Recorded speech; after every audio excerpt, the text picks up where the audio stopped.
Hello friends, स्वागत है आप सभी का आज के इस वीडियो में जो है मौद्रिक नीति मॉनेटरी पॉलिसी।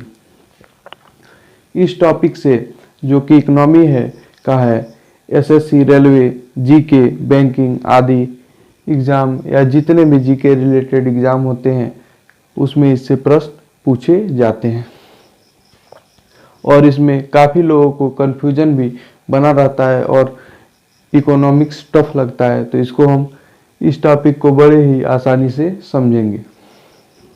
तो अगर चैनल पर नए हो तो चैनल को सब्सक्राइब करके बेल आइकन को प्रेस कर लें ताकि सभी वीडियो के नोटिफिकेशन सबसे पहले आप तक पहुंचे।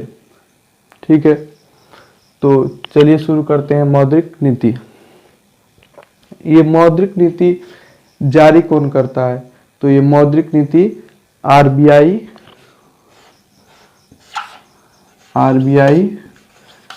जारी करता है। आरबीआई जारी करता है। हर 2 महीने पे आरबीआई इसकी समीक्षा करता है और विभिन्न रेटों को, bank rate, repo rate, reverse repo rate, इसको कम या अधिक करता है।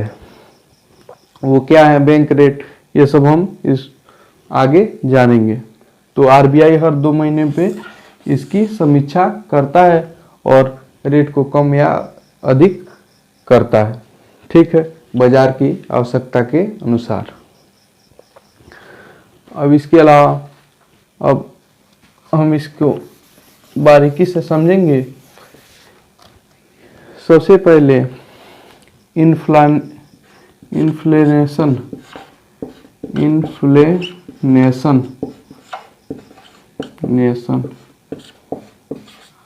जिसे मुद्रास्फीति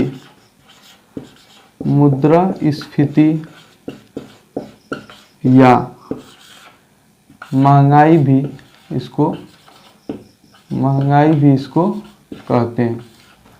तो यह बाजार की वह स्थिति है जब लोगों के पास पैसा भी आए और सामान की कीमतें भी बढ़े। इन्फ्लेशन का मतलब ये है कि बाजार में पैसा भी आए और साथ ही जो प्रोडक्ट है उसकी वैल्यू भी बढ़े उसके सापेक्ष। इसके अलावा एक वर्ड आता है डिफ्लेशन।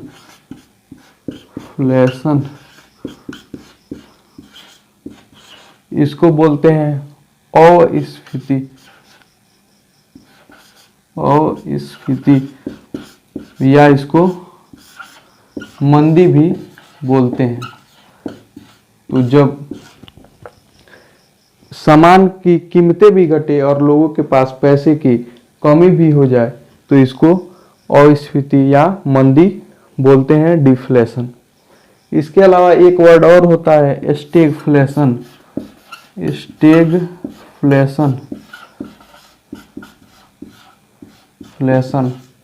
तो जब महंगाई के साथ मंदी आ जाए तो इसे स्टैगफ्लेशन बोलते हैं। तो मुद्रास्फीति में वस्तु की कीमत भी बढ़ती है, पैसे भी लोगों के पास आते हैं, और स्फीति में वस्तु का दाम भी घटता है और लोगों के पास पैसे की कमी भी होती है, और स्टैगफ्लेशन में महंगाई के साथ मंदी आ जाती है। अब देखेंगे कि इसको आरबीआई कैसे कंट्रोल करता है। बहुत ही सरल भाषा में मुद्रास्फीति को कैसे कंट्रोल करता है और स्फीति को कैसे कंट्रोल करता है,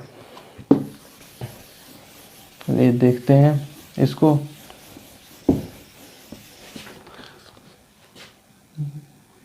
मुद्रास्फीति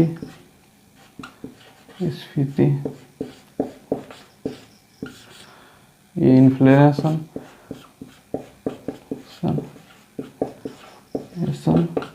और डिफ्लेशन, इसको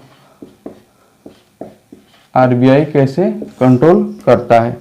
तो इन्फ्लेशन के कंट्रोल करने के लिए आरबीआई बैंक रेट को कम कर देता है, घटा देता है। अब इसका प्रभाव कैसे होता है अभी हम अगले ही पॉइंट पे समझेंगे। और इसमें बैंक रेट को इसमें बैंक रेट को बढ़ा देता है आरबीआई, बढ़ा देता है। इसमें बैंक रेट को घटा देता है, तो इससे क्या होता है, बैंक रेट बढ़ा देने से तरलता कम हो जाती है। अब ये तरलता क्या है, इसको हम बहुत ही बेहतर ढंग से समझेंगे। तरलता कम हो जाती है, इसमें तरलता बढ़ जाती है।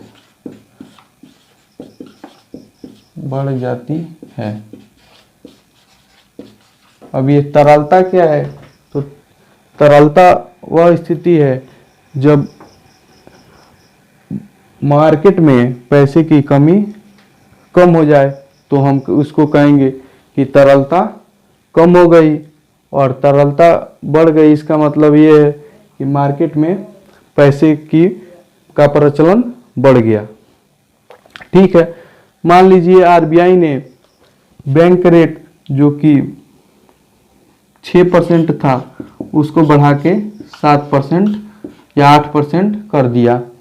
अब मान लीजिए कोई पर्सनल लोन लेने जाता है, कार लोन लेने जाता है, या फिर होम लोन लेने जाता है, जो उसको पहले 10% पे मिलता था वो अब उसको 12% पे मिलने लगेगा। तो लोग क्या करेंगे, लोन लेना बंद कर देंगे। ऐसे ही मार्केट में मुद्रा का प्रचलन कम हो जाएगा और इससे मुद्रास्फीति अर्थात महंगाई कम होगी। और इसमें क्या होता है कि आरबीआई रेट को घटा देता है। तो जैसे 7% का लोन रेट है, बैंक रेट, उसको 6 या 5 कर दिया, तो लोग क्या करेंगे, इसमें लोन ज़्यादा लेंगे, उससे मार्केट में पैसा आएगा, जिससे पैसे के प्रचलन बढ़ेगा, तरलता बढ़ जाएगी। तो इससे लोग ज़्यादा से ज़्यादा सामान खरीदेंगे। तो डिफ्लेशन से निपटने के लिए आरबीआई ये करता है। ठीक, आप समझ गए होंगे कि यहाँ इन्फ्लेशन और डिफ्लेशन से आरबीआई कैसे निपटता है। अब हम आगे इसमें बैंक रेट, रेपो रेट आदि को समझेंगे। अगला पॉइंट है बैंक रेट।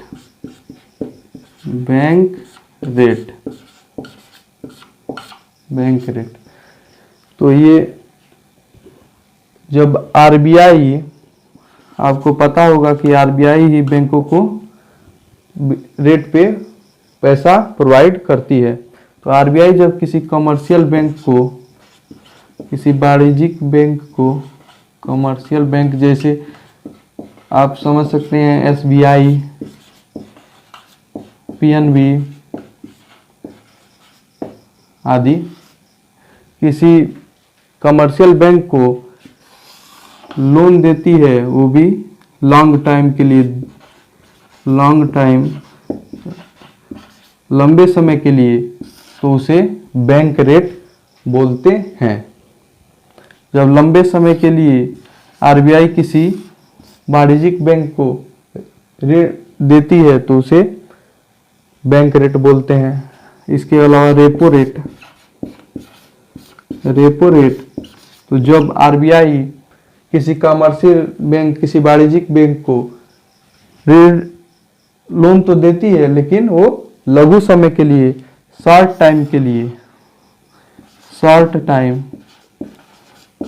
टाइम लोन तो आरबीआई ही देती है और वो भी कमर्शियल बैंक को ही देती है, लेकिन इसमें लंबे समय के लिए और इसमें लघु समय के लिए। जो जब लघु समय के लिए देगी तो उसे रेपो रेट बोलेंगे, और जब लंबे समय के लिए देगी तो इसे बैंक रेट बोलेंगे। इसके अलावा एक होता है रिवर्स रेपो रेट। तो जब इसमें क्या होता है कि कमर्शियल बैंक आरबीआई के पास पैसा जमा करती है। मान लीजिए ऐसी स्थिति हो कि लोग बैंकों में लोन लेने नहीं जाएं, तो वो बैंक सोचेंगी कि यहाँ से बढ़िया है कि आरबीआई के पास ही पैसा रखें ताकि कुछ % उसका लाभ मिले। तो इसके लिए कमर्शियल बैंक आरबीआई के पास पैसा जमा करती है रिवर्स रेपो रेट में, ठीक है। और एक चीज, जो रेपो रेट है वो हमेशा ही रिवर्स रेपो रेट से ज़्यादा होता है, अधिक होता है। मान लीजिए रेपो रेट अगर 6 है तो रिवर्स रेपो रेट 5.75 या 5.5 ही होगा, ठीक है। तो ये हमको, मुझे उम्मीद है कि ये bank rate, repo rate, reverse repo rate आप समझ गए होंगे। इसके अलावा होता है CRR, करंट रिजर्व रेशियो। ये CRR क्या है? तो जब भी कोई वाणिज्यिक बैंक खुलता है तो वह अपने कुल पैसे का कुछ अंश आरबीआई के पास जमा करना पड़ता है। किसी भी बैंक को खोलने के लिए उसे कुछ पूंजी आरबीआई के पास जमा करना होता है, इसे करंट रिजर्व रेशियो बोलते हैं। इसके अलावा एक होता है SLR, स्टैट्यूटरी लिक्विडिटी रेशियो। ये क्या होता है? तो जो जितने भी वाणिज्यिक बैंक हैं वो रोज अपने जमा का कुछ अंश अपने पास बचा के रखती है, इसे ही स्टैट्यूटरी लिक्विडिटी रेशियो बोलते हैं, संवैधानिक तरलता अनुपात। ये वाणिज्यिक बैंक इसलिए करती हैं ताकि मान लीजिए किसी दिन कोई कस्टमर बैंक में पैसा जमा करने ना आए और निकालने के लिए आए तो बैंक उसके लिए कुछ पैसा अपने पास रखती है, जिसे स्टैट्यूटरी लिक्विडिटी रेशियो बोलते हैं, ठीक है। तो दोस्तों, उम्मीद करता हूं कि ये वीडियो आपको मौद्रिक नीति इकोनॉमिक्स का था वो समझ में आया होगा, और वीडियो पसंद आए तो इसे लाइक, कमेंट, सब्सक्राइब जरूर करें। धन्यवाद।